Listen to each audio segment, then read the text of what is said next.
Well, welcome back to another awesome episode of Fun Football Podcast. I am Izac. I know I've been on a little bit of a hiatus, had a vacation, but I had to come on after this Packers Steelers game, and I've got Nick Farabaugh here, Penn Live. You do awesome Steelers show, man. I'm really excited to have you on. Sorry, it's not under better circumstances, but how are you doing, man? I'm doing well, man. I'm doing well. Thanks for having me on. Thank you. I really enjoyed you on Pack a Day. I had Andy back in July. I thought you did a great job. I listened to it and I was like, this is awesome. So I wish I could have gotten you on before, but okay, so let's just get into it. This game to me was a tale of two halves. My Packers have done this frequently where they come out kind of slow in the first half. Almost every game other than the first two of the season, they come out slow and then the offense gets going. I was really concerned at halftime. I thought you guys had it. What were your thoughts going into halftime? What were you thinking of the game? Well, I thought there was a lot of encouraging things. I didn't expect the defense to hold because the Packers hurt themselves. They dropped a lot of passes. Kraft dropped one. Dobbs dropped two. So it kind of felt like that was going to crack eventually. But I thought the Steelers actually would be able to kind of stay ahead because the offense was really working. They scored 16 points in the first half. And the key thing was they were running the ball on a Packers defense that had not really been tested yet on the ground by a team similar to Pittsburgh. And then they just went away from it. I don't really know why they didn't do it. You know, it wasn't like the Packers started stopping them. They ran the ball 3 times in the second half. That's it. Yeah, that was wild. Like, why only run it 3 times? I didn't get that. I don't know. They come out in the second half and it's 3 straight passes. The next drive, they do a first down run and it's 6 straight passes. And then after that, they come out 3 straight passes again. It doesn't make sense. So yeah, I think that was a real weird kind of coaching decision. I didn't expect Rodgers to be able to put the team on his back and will them back. That's not really what he's been all year. He's kind of always done it aided by the run game, but once the Steelers got behind significantly, they are not built for that. And then obviously the fumble snowballed it. So, I mean, I think the first half is exactly how the Steelers want to play. They want to play ball control. They want to run the ball, and the defense, is going to be able to stop you and get some turnovers. Obviously, they didn't get a turnover, but they were still able to stop the Packers. But the second half is exactly what they've been against better teams this year, against the Seahawks, for example, against the Bengals. It's been what they have been for most of this year. Oh, for sure. And there was a little bit of a worry that to me that the Steelers being, and I agree with this a little bit, that might have been what happened. If it wasn't him, it did feel like they wanted Rodgers to be the hero a little bit, but they got away from the script that was working. You nailed it. They were running the ball efficiently in the first half. Like, I'm looking at the game right now, but you guys were running it. Warren had 13 carries for 62. He had 4.8. Daniel had 31 yards rushing for 6.2. That's over 5. It's 18 rushes for 93. That's over 5 yards a clip. That's effective running. And you guys were ahead. I get that there was some holding and you got away from, like, you were the head coach's Tomlin's argument was that you guys were behind the sticks. I heard you say that today on your show. To me, that wasn't really what I saw.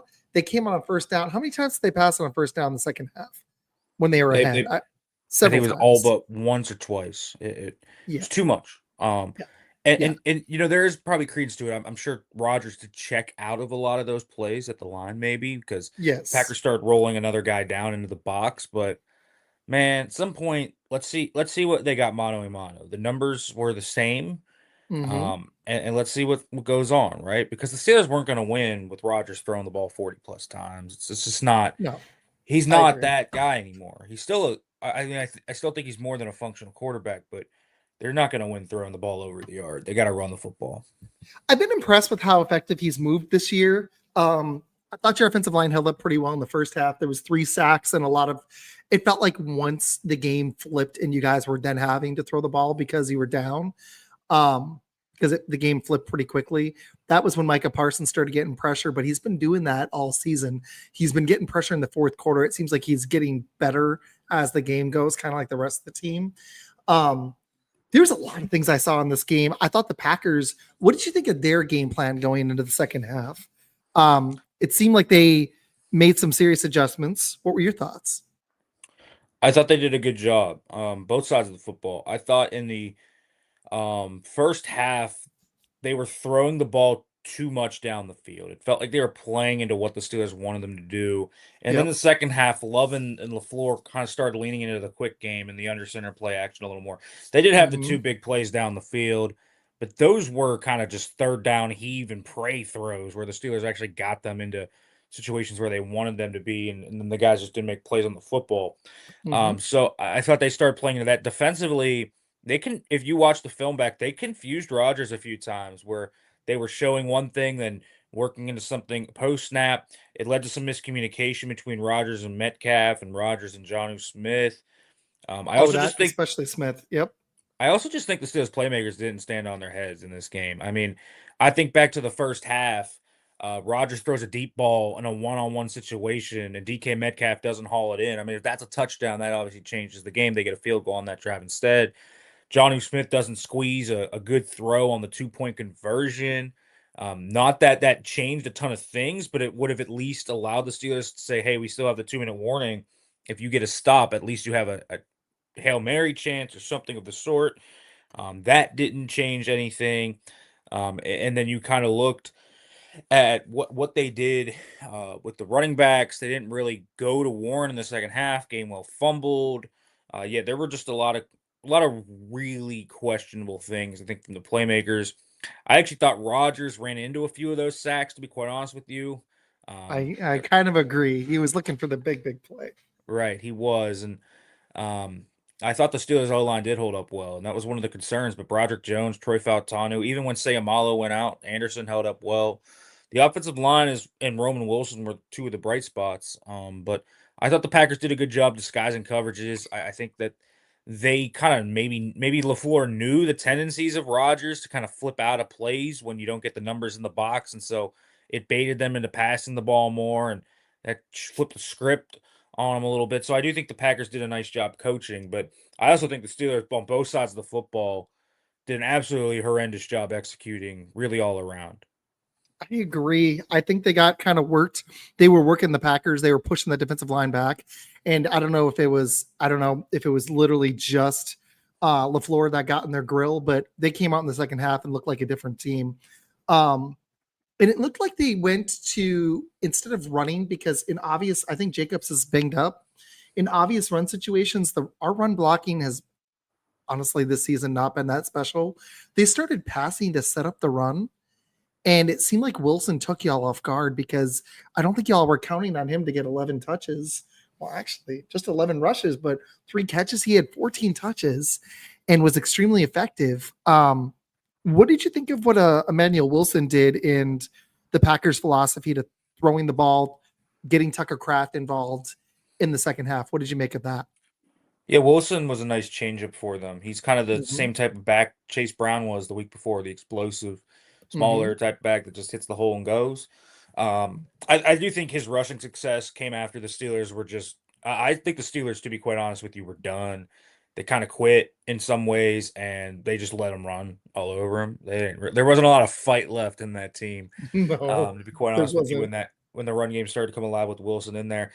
I mean, the quick game to set up the run is exactly what Cincinnati did. Yeah. And then you saw it just replicated here. Drake May did it in New England when the Steelers won that game, and that's because 5 fumbles. Um, I mean, 5 fumbles and they recovered all 5 of them. A lot of luck. Yeah, And that's true. I mean that's really the antidote against the Steelers defense is they will send the blitz. The Steelers, the blitzes are supposed to be changeups, not your fastball. I saw Braden Fajoko, former Steelers defensive tackle, kind of describe as that the Steelers use the blitz as their fastball, and Love shredded them when they blitzed him. I think he was 12 of 17 when they did so. He got the ball out in 2.49 seconds. That was a season low for him. It's really that's the What's up, blueprint, Tip? and they did a nice job. They got the ball out quick. They mitigated Watt, Highsmith, Herbig, Hayward, Harmon, all those guys up front. And as a result, they were able to really get chunk plays. And the other things the Steelers aren't able to tackle in space. So those 5-yard routes that you catch turn into 15, 20. Yep. And so, yeah, there's a lot of really bad things, but I thought what LaFleur did was a really good adjustment, basically saying, you know what, the run game isn't working. We'll go to the quick passing game then as a result. And I like the Gary comment. That was exactly what I saw. The yards after the catch, we kind of, if we can't hit on the big play, that's one thing that we rely on when Josh Jacobs isn't just rolling.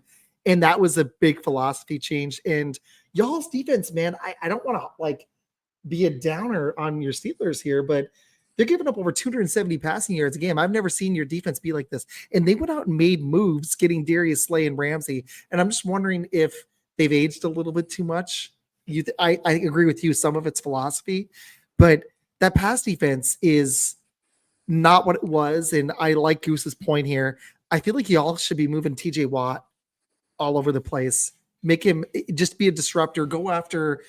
In our team, Zach Tom went out, and he was on that side. That was smart to keep him over there.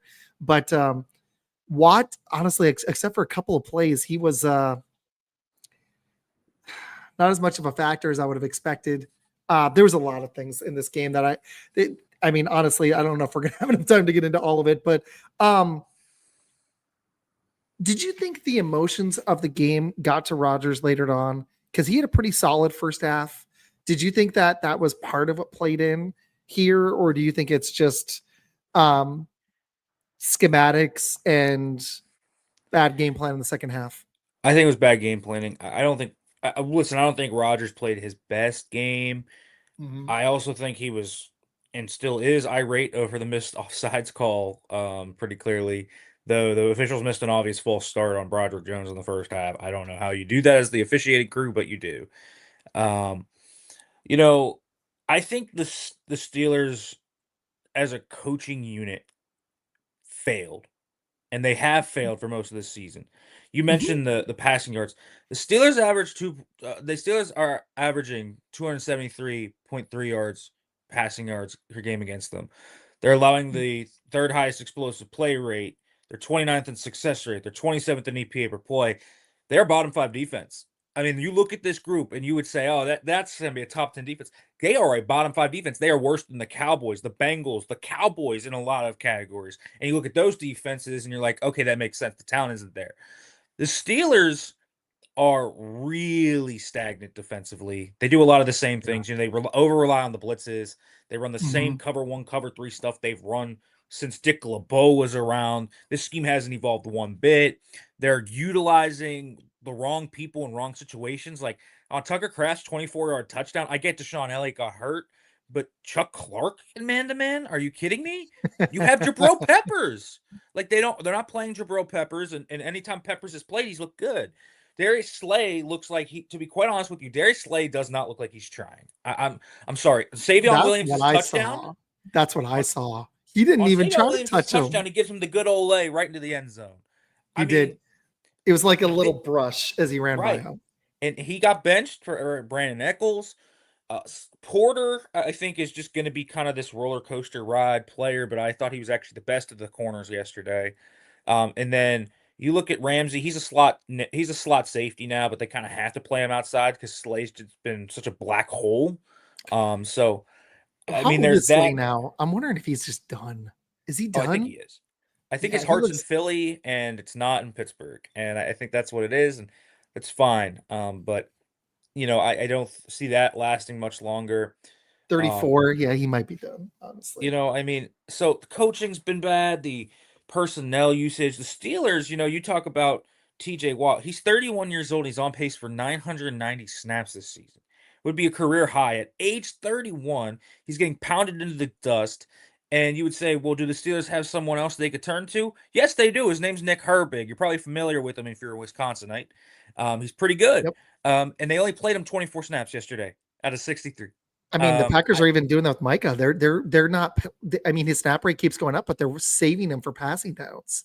It's right. smart. He's only 26. Like, And I'm Miles with you, Garrett, man. I believe Miles Garrett played 80% of the snaps yesterday for the Browns. Yeah. Max Crosby is the exception to the rule. He does 100%, but that's because Mad Max is Mad Max. Yeah. TJ is 31, and you have Nick Herbig on the bench. And Nick Herbig has been their best pass rusher this year, and they are not utilizing him like that.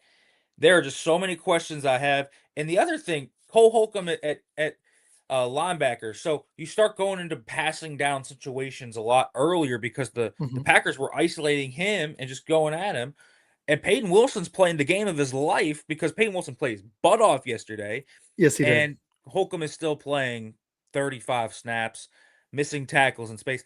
So there's a lot of coaching issues. So I don't think it was Rodgers letting the game get away from him.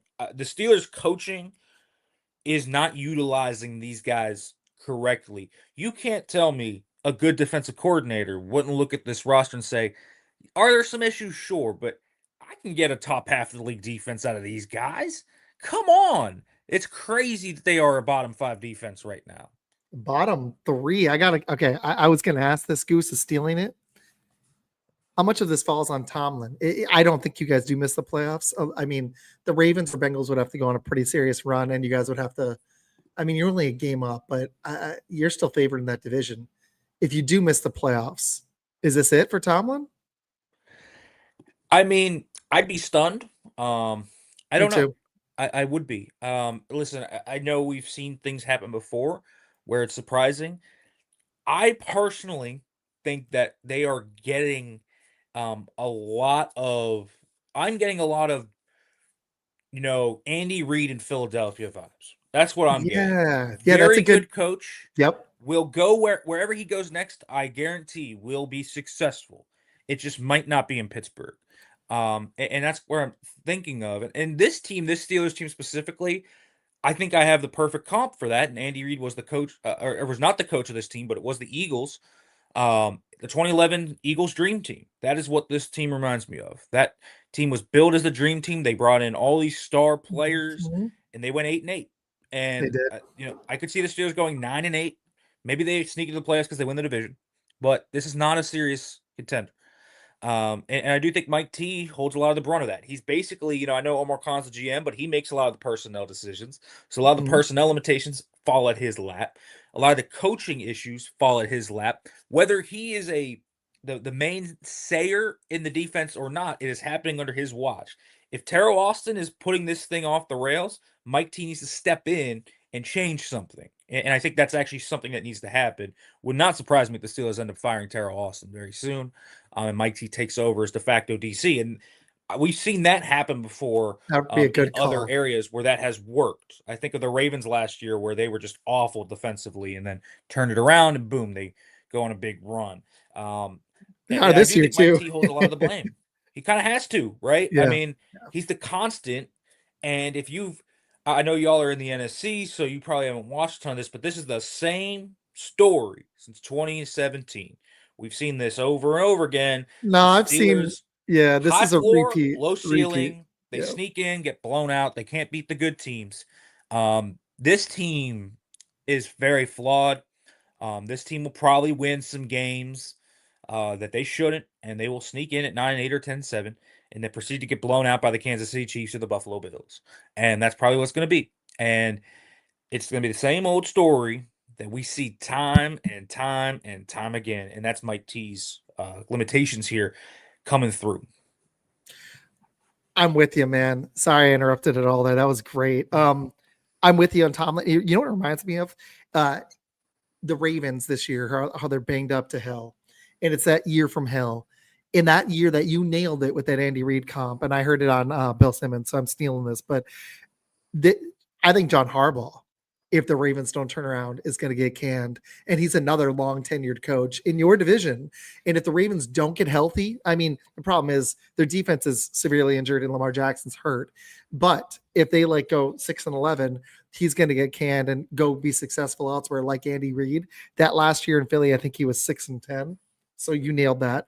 But no, man, I mean, I think this people say they want LaFleur to go, and I'm like, no, you don't, because yes, he hasn't had playoff success, but the next coach typically isn't better, and LaFleur is actually a pretty damn good coach. So is Tomlin. The only difference is Tomlin's been there for damn near 20 years, and the message can get a little stale. I think you nailed it. He just needs to fire the DC and take over. Like, if that doesn't fix it, then it's probably heading, unfortunately, for that divorce. The problem is he's such a good coach. He's kept you guys at that 9, 8, 10 win range So you guys are never getting that quarterback that you need. Like, this is the first time you've had good quarterback play since Roethlisberger. Right. Yeah, that's the issue there. And I mean, the Steelers have stocked up on picks this year. They have 3 third-round picks that they're Mm-hmm. gonna have this year, and they're gonna have a cachet of things. And I think the reason I don't suspect that they would move on from Mike T is because they want to give him another shot at getting a quarterback because Mm-hmm. Mike Tomlin with an elite quarterback, I think you will take into battle any day of the week and think that you can make it Yeah. to the Super Bowl.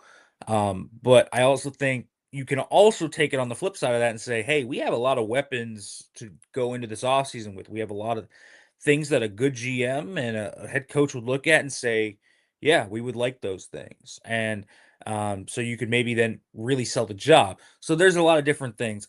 I'm not expecting Mike T to move on. I'm fully expecting him to get this opportunity to get another quarterback. But he does need to take over. That's honestly what needs to happen. And Arthur Smith needs to stop Arthur Smithing sometimes. He overthinks it. Sometimes Arthur Smith does things that are genius, and Yes. I love Yes, he it. does. And other times I'm like, dude, just stick to the plan. You're getting too deep in the weeds here. I feel like LaFleur does a little bit of that occasionally too, but I've seen a lot of that. And I still think Tomlin is a good CEO, which is what you want from a head coach. But a good CEO needs to recognize that the defense is not working. Steelers football is not 30th in yards, 30th. That's just not the situation. And that was the one thing I took away from last night's game. And I agree with you. I don't see a contender, but the mistake, I don't understand why they sold Pickens, because now y'all need another receiver. Like, I love the personnel where you guys are using 3 tight ends, and I like your running backs, but you've got a lot of holes on D. But I agree with you. I think that you better coordinator, this defense would be significantly improved. Do you think, this is one of my questions for you, do you think that you need to go get a receiver at the trade deadline? Do you think there's a move to be made, or would you just sit pat and make coaching adjustments?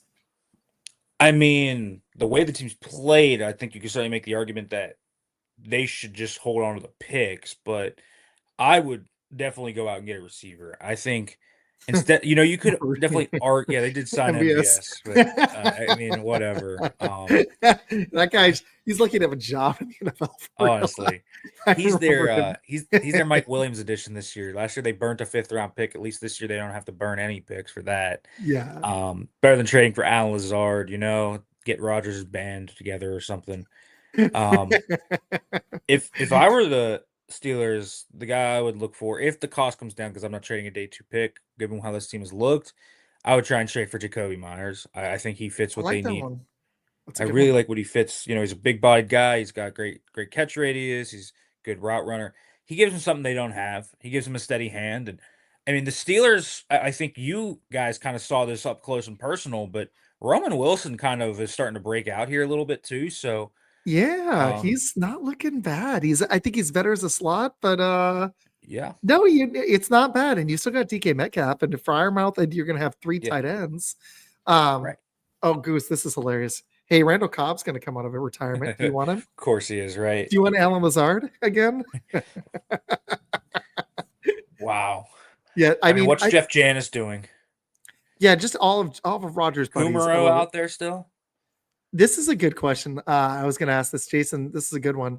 Do you think Aaron Rodgers will come back for another year, or do you think it depends on how it ends this season? I think it depends on how it ends. I mean, if they, if he has like some triumphant run and I don't know, they somehow squeeze their way into like the AFC Championship or something, I could see him doing it. But if they do the mediocre thing where they're 9-8, 10-7, get blown out, I think he probably calls it a career, even though I think he could play another year. And the Steelers, I mean, I think would welcome him back. He has not been the problem with this team Mhm. at all. And that's the crazy thing about this. We came into this year, if you're here in the Steelers, defense is going to be really good. But what about the O line? What about receiver? What about Aaron? What about Arthur Smith? And like That was my most of concern those too. boxes have been checked. The Steelers receivers have been better than we thought, even though I think they still need another one. They've been better than you thought. Rodgers Mhm. better than you thought. The young O line, it's coalescing into what's been a pretty good group. And Arthur Smith, despite what I said on the game plan this week, has actually been pretty good this year. The offense has a high floor. They've done fine. They've scored 20 points in all but one game this year. It's And pretty good. I think if you would have come into this year with that defense and said, Steelers will be in pretty good shape. Well, it's been the opposite. This defense has given up 30-plus points in 4 or more games and has been absolutely slashed through by everybody. Even Carson Wentz threw for 350 on this team. So, yeah. That's not a good when it's Carson Wentz. That's not a good one. All right, let's flip it. What about my Packers? What do you think their ceiling is? Do you see them as a true contender? I think that the Packers have some issues they need to work on still. Mhm. I think I have a hard time fully buying into them because I think in the NFC, in these tough divisions, you do need to run the ball to a degree, and the Packers have not been able to do that very Weirdly, well. I also yeah, think the O line has just been, like when I was watching the O line yesterday, it's fine. I don't think it's an overwhelming group. I think there's, D lines that they will run into that could potentially really get to Love and maybe force Love into some of those kind of bad throws, turnover worthy issues. Defensively, I think the front's great. I love Quay Walker and Edge Cooper as a linebacker duo. The DBs, man, we gotta talk. yeah. I like Keyshawn Nixon. Nixon. Dude, I like him. I don't. They benched Hobbs. That Hobbs signing, they just need to put him in the slot, but they haven't trying to put him outside. He just flat out got benched. I Uh, mean, I and don't know Nixon, why. I Nixon think didn't if play they that very good put either. if it was just Keyshawn Nixon, Carrington Valentine, Nate Hobbs, they'd be fine. It's not a great group, No, but it's fine enough. They have good safeties, so I mean, this is a good team. I think the NFC doesn't have an obvious number one team either. I mean, the Bucks are plucky and hurt right now. The Niners are just descending into hell as they continue to get injured. The Seahawks look better than you thought. uh-huh. There's a lot of good teams in the AFC, in the NFC North itself. The Lions, the Bears look whatever the Bears are. I don't know what the Bears are. Losing to the Ravens with Snoop Huntley, okay. Like I don't know. And so there's a lot of openness, I think. The Eagles seem like they're starting to get their mojo back together. That's the So team. it's not a dominant conference though. This is wide open. So I don't see, they have flaws, but so does every other team. And Exactly. so as long Yeah. as Jordan Love keeps playing like he does, with the complement of weapons they're going to have full health, with Micah Parsons, in my opinion, right now, probably the best defensive player in the NFC. Um, they have trump cards, I think, that tells you this team can be a real winner in December, in January, and win some playoff games. So yeah, I do buy the Packers as legitimate contenders. I like that answer, man. I was curious your thoughts. This is a good one. This guy is what's making me start to believe in the offense, even though I have questions about the receivers. Our pass blocking, weirdly, you saw it last night. It's been pretty solid. Our run blocking is not. I don't understand it. But Tucker Kraft, when they utilize him correctly, how good do you think he is? I mean, He go looks through the tight ends in the league, and right. he's top 5 at least, maybe top 3. That's been the difference. He's ascended a lot. He's great after the catch. He's an athletic move tight end. He blocks well. He does Mhm. everything you want. I still think George Kittle is the best tight end in football, but That's a good take. after that, I mean, McBride, what you got Trey McBride in there. if Bowers was Um, healthy, but he's not. Warren, right. but Kraft is right there, man. He's yeah, right there. He's right there. Laporta's there too, and those guys, but he's right there. Kraft is every bit as good of a game changer as those players I named. He does everything, and he changes the calculus for what this team is. Because the one thing that, if Josh Jacobs isn't going, the one thing that I think the Packers lack is where's the star pass catcher, right? exactly. Watson's It's him. good, Golden's It, good. it's kind of Reed, Kraft. Jaden Reed's, I think, the closest thing they have to it, but he's hurt. Mhm. So that's, I think, a significant loss, but they'll have him back for the postseason. So boom, there you go. But I think Tuck Kraft is becoming that star pass catcher. And so that changes what you have and the calculus you do, because then you have to divert resources to him, which opens up those deep balls to Christian Watson.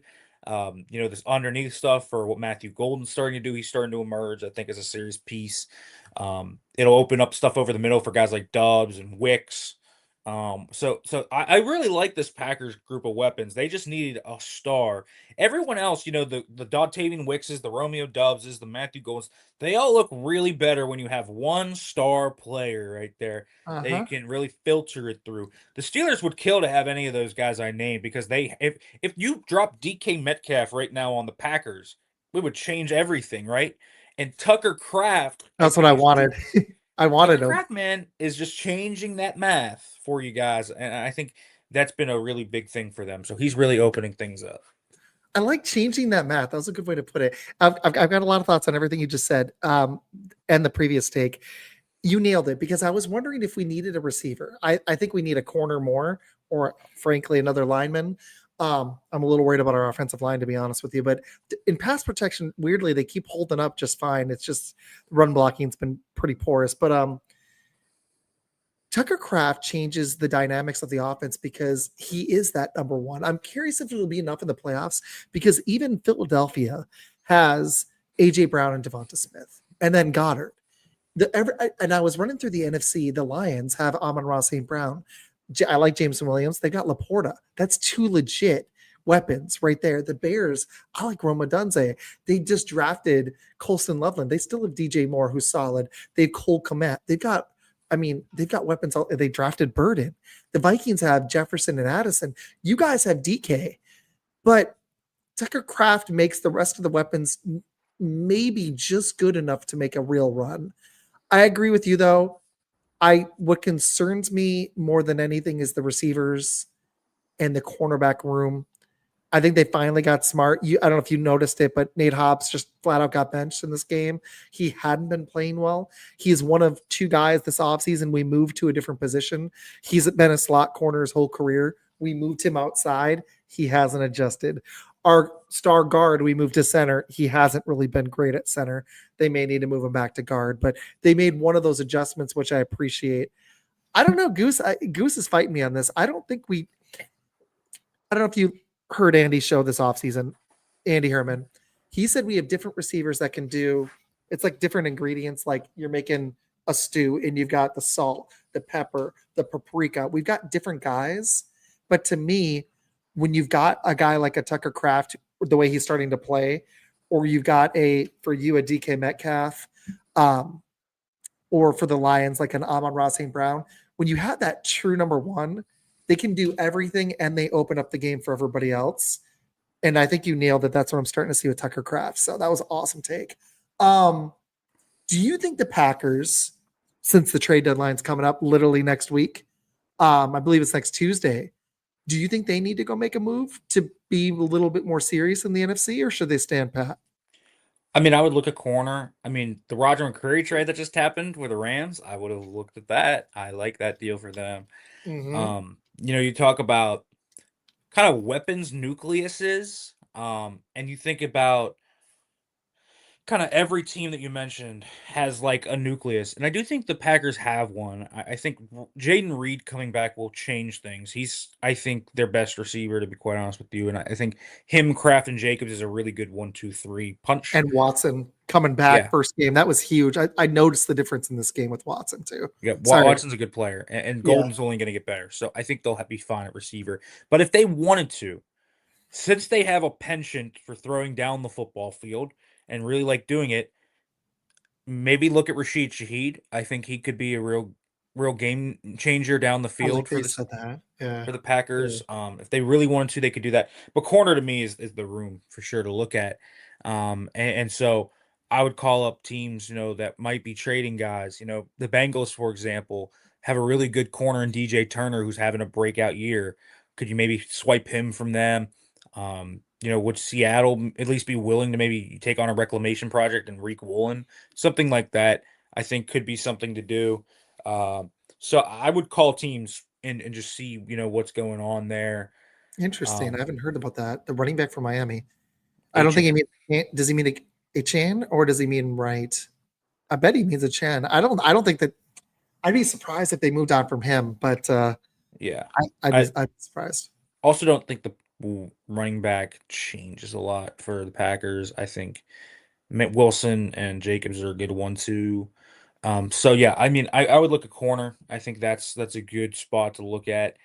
I think they could also, um, I think personally, I know that Wyatt's now back, but if the right cost came along for an interior defensive lineman, I would maybe look at that too. Mm, Try to get another guy up front just to play off Wyatt and Parsons and Gary and Van Ness and those guys. So I I like wouldn't turn away. Some of these bad teams have some really intriguing pieces along their interior defensive line. So I would also maybe look there, but I think corner's pretty clearly the one position the Packers could use. especially because if they lose one guy, it becomes a really thin room with just Valentine's playing solid. Nixon's up and down. You saw it. He had a couple pass interferences in the game, and then he makes a couple plays on the ball, but he's a little streaky as a corner. But yeah, I think that is the biggest move. That could come back to bite us in the playoffs. And receiver, we've been injured, and we've at least if we don't have a one, we have a lot of guys. So we've already been down two, and you've got three or four more dudes. The corner room is way thinner. I liked your Shaheed move. That is a slick because he might be available. I like that. Okay. We don't have to go into it too much, but what did you make of Jordan Love's performance in that second half? Some of them were dump offs, but the 20 straight completions ended up with over 300 yards, three TDs. He had a decent first half, but he really got clicking in the second half. What did you make of his performance in this game on the road? Played really well. Made the right decisions, quick processing, got the ball out when he needed to. He was on schedule. I thought that was really important. Guys like the teams that are struggling against the Steelers, like the Vikings and the Browns, and even Drake May to a degree, tried to do too much outside the pocket, tried to do too much extending, and Love did it when he needed to do it. I thought his pocket movement was honestly the best part of his game in this one. The Mm, Steelers did get him to hold it a few times on third down, and they were closing in, and he was able to step up, get the extra second, get the ball off. Maybe sometimes, for example, on the big play to Watson, just rolling to the right, getting away from Watt, who is stunting inside and is going to sack him if he stands still. That I thought was a really good play. So I think Love just looked precise. Is he going to look this sharp every week? I doubt it. The Steelers defense makes everyone look like they are Tom Brady, to be quite honest with you, in a lot of ways. But Jordan Love is a good quarterback, and he looks better. I thought. I mean, I can't think of one throw that was turnover worthy. I don't think he had a throw this week where it was like, what's going on? And whenever I watch the Packers and Jordan Love, I always feel like he has two or three balls per game where it's just wildly inaccurate. I didn't see one of those in this game either. He just felt like he was in command. He was comfortable. He managed the pocket extremely well and he utilized his legs to open up the run game, to open up the passing game down the field. So I thought Love played exceptional. And I think the Packers have a really, really good quarterback in Jordan Love.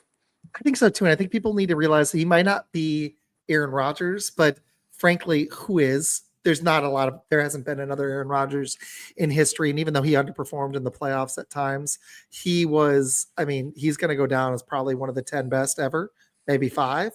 And Brett Favre was pretty special too, turnover machine, but he's also one of the best of all time.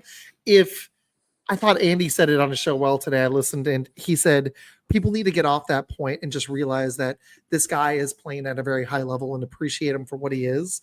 He may never get to that level, but he's still playing pretty damn good football. And this was one of his better games in a while. I was impressed with that. Um, I've got another one for you on the Steelers. If you had to predict moving forward, we can look at their schedule if you want. Do you think they finish as the AFC North champions? Do you think they'll make the adjustments necessary and win the division? It's a pretty open division right now. Listen, their schedule is the hardest out of the contenders probably left. And they still got to play Buffalo. They still got to play Indy. They got to play Detroit. They got to go to Chicago. I would feel a lot better if that game was in Pittsburgh. Fair. That's a rickety game. They got to play a lot of good football teams at LA for the Chargers. I mean, that's a game, with Herbert. They don't have an easy schedule. They do have the Browns again. They have the Bengals again. They have the Dolphins. They have some games that I think fit into the mold of they should be able to win those games. So okay, they faced the Ravens twice too. If the Ravens look like how they've continued to look, sure, the Steelers can win that division at 9-8. There's a very easy path for the Steelers to go 9-8 and win this division. One thing I will say though is I think the win against the Bears was so huge for the Ravens just to keep them afloat. You know, I mean, they would have been 1-6, and now they're 2-5. A lot different. It gives them a lot of leeway too. I mean, is anyone going to be surprised if Week 18 in Pittsburgh is for the AFC North title? I wouldn't be. And so we'll see. I mean, I like this. He still owns the Bears. I we'll have a s- feeling you're okay on the Bear game, actually. okay, I would okay. put money on that one, unless your defense is just The defense is awful, man. I'm not gosh, putting money on man. anything, Yeah, I would put money on the except the defense. overs for all the quarterbacks. It's almost It's like like playing against Dallas. right, like honestly. The thing with the Steelers is, I think they're a very flawed team, and they're going to be a flawed team, and so we'll see. I believe the Ravens are a talented group too, so I don't think they're going to be down in the dirt, and their schedule is very easy, very easy. So honestly, if you ask me right now who's going to win the division, I'm going to tell you the Baltimore Ravens. That's my prediction. You guys got to split one of these next two. You've got the Colts, and then you go to play the Chargers. You've got to split Mhm. one of those. You've got to win. You got to win that Chargers game. If you blow this Colts game, you can't go under 500, and then you got to beat the Bengals. That'll be huge. If you can beat the Bears and you can go 3-1 the next few and get to 7-4, even though you've got the Bills on the docket and the Lions, and then you have the Ravens and the Browns are no slouch, especially in Cleveland. Then, like you said, you can get to 9 wins if you can get 3 of the next 4. Which honestly, I think the Bengals beating them is doable, even though their offense is solid. Their defense is terrible too. That game could be whoever gets to 40 first Yeah, again between Flacco and Rodgers. But no, you nailed it. I mean, that's a tough slate. Other than I think the Dolphins, there's no gimmies. So gotta win no those divisional gimmies. games. Gotta win those Right. divisional games, man. I mean, if they can take care of the business in Cleveland, at home against the Bengals, against Miami, that's 7 wins right there. Yep. It's a tough slate, but Win 2. you win 2, and I think you can win the division. Take care of one against the Ravens, and you really thin the margins for what Baltimore can do.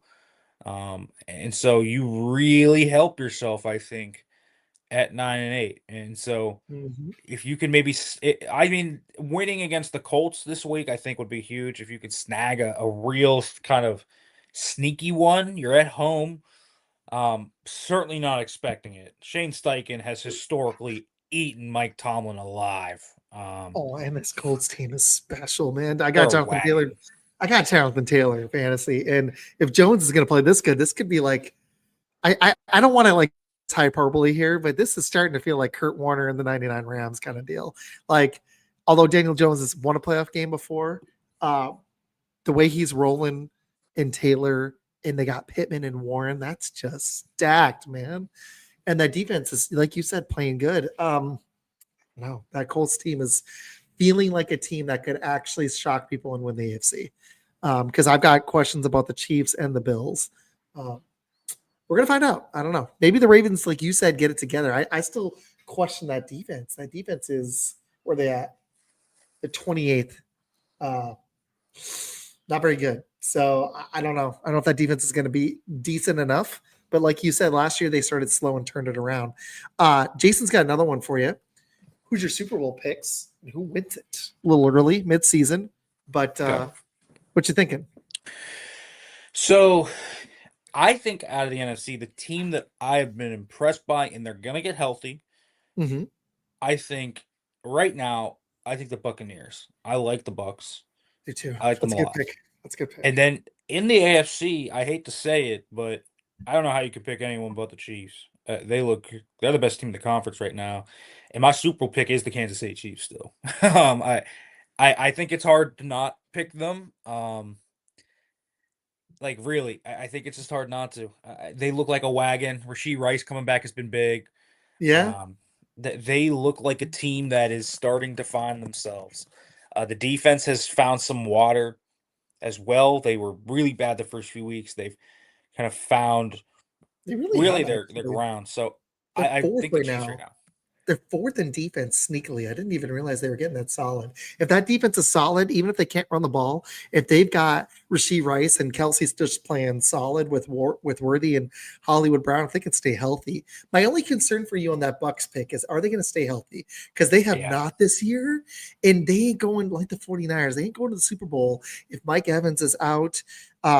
Because he could come back for the playoffs, but if he's out and Godwin, Igbuka's better be healthy, but Bucky Irving being out has been the one huge blow. Other than Bucky, they've got to get the weapons healthy because I like Baker too. That's a good pick. I'm not going to be a homer. I Correct.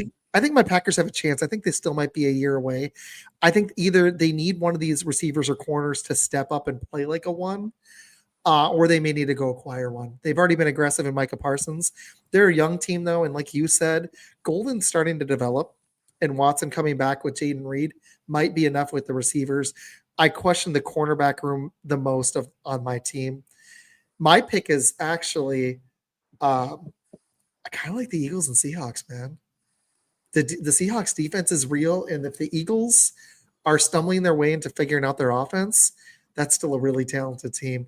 Um, I think it's going to be Chiefs Colts in the AFC Conference Championship. I think the Bills defense is going to let them down. They have not been very good. They've been okay, but they really haven't been that great. I don't know. It's going to be interesting. Um, did you have any final thoughts or takeaways on this game? We hit a lot of points here.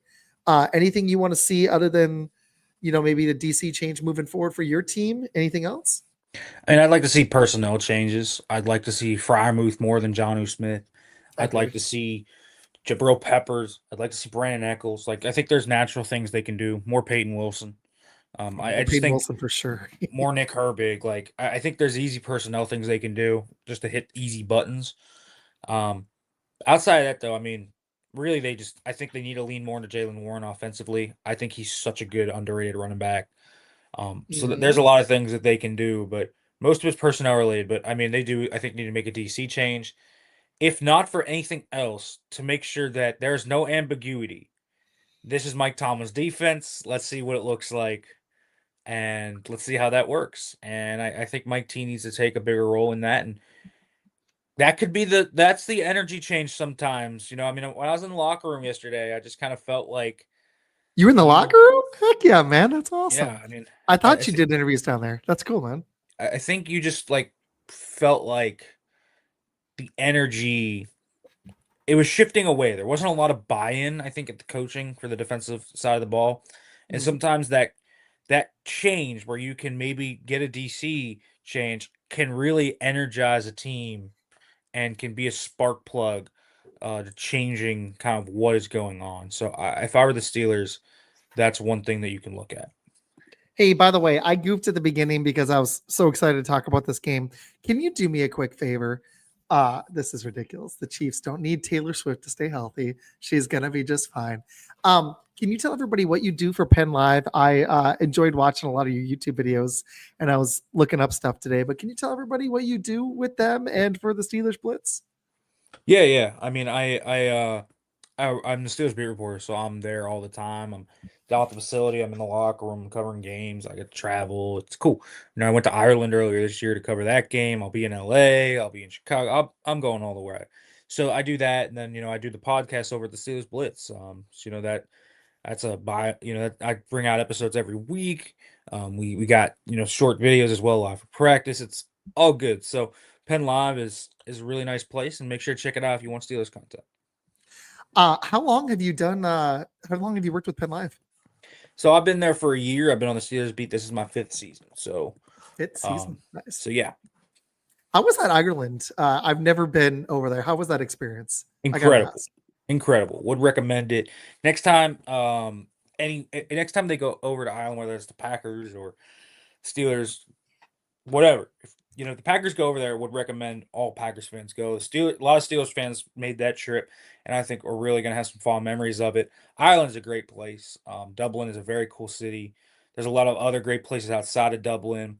It's very fun. They did a great job making it feel like an NFL atmosphere in Europe.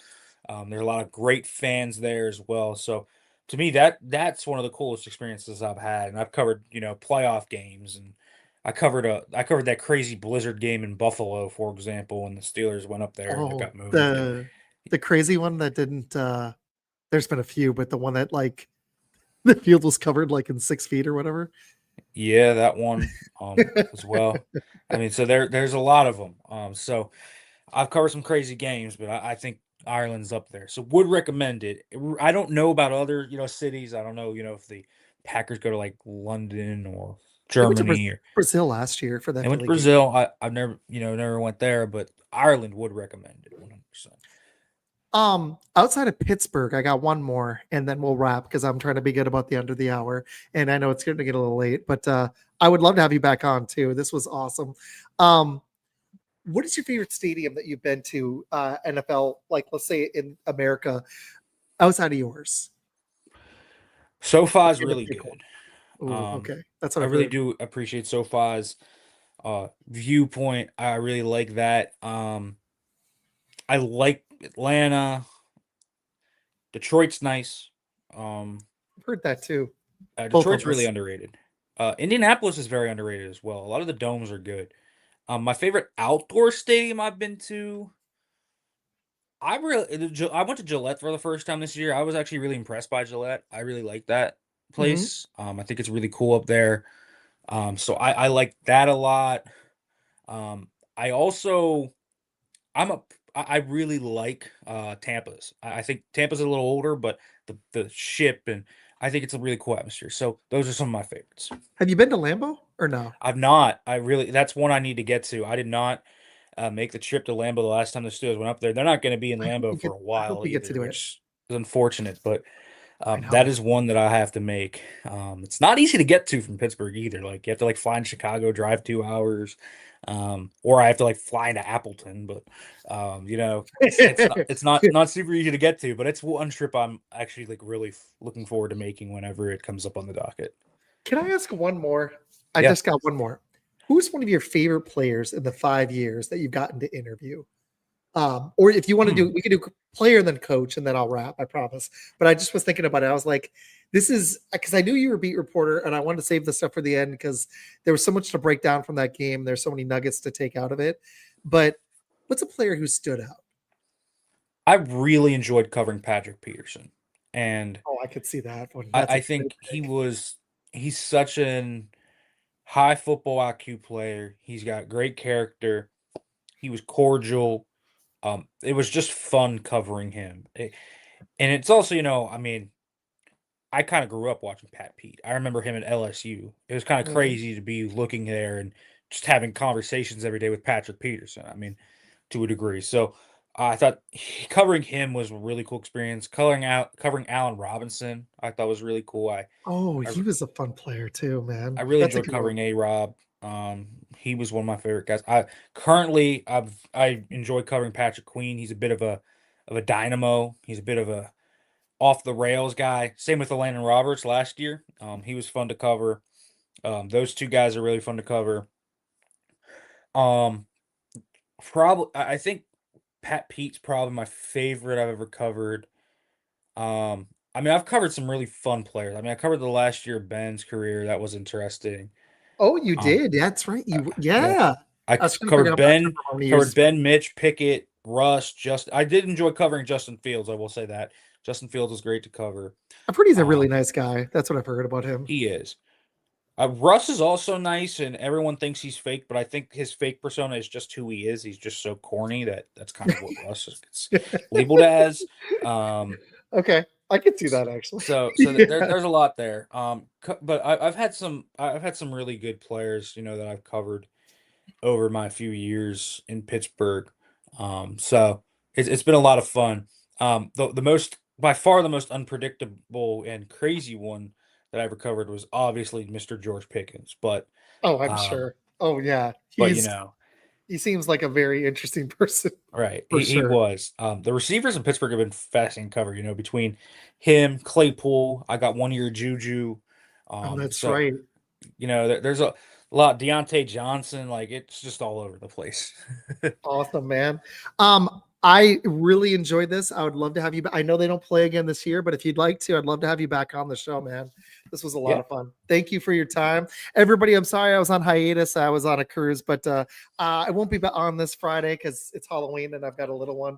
But I will see you guys again next week. And Nick, thank you for your time, man. Appreciate it. Thanks for having me on, man.